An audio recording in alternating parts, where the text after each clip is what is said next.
final question: as a teaching couple, is there anything teaching couples just starting the journey should consider? Be prepared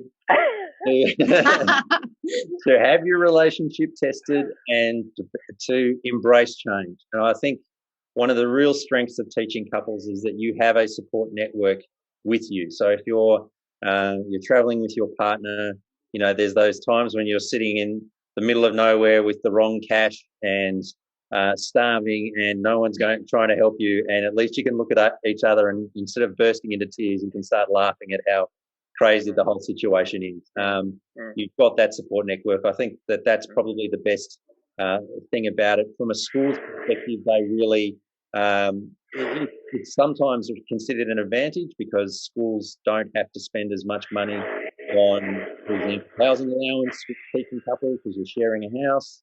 And obviously there's salary costs, but realistically, a school, if they are into teacher couples, do it because it saves them some money.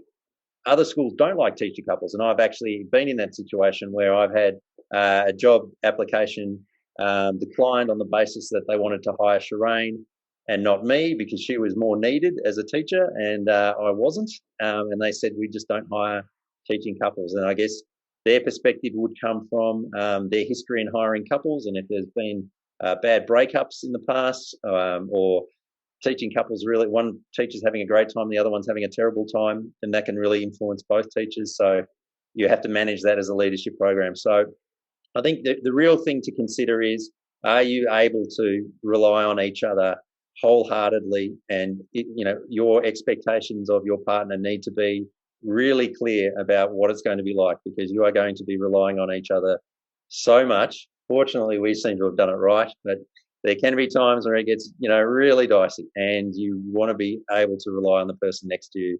And that's what I think a huge advantage of teaching couples is. Do you offer marriage guidance counselling as well? We are not qualified marriage guidance counsellors. We wouldn't, however, send you wine. Yeah.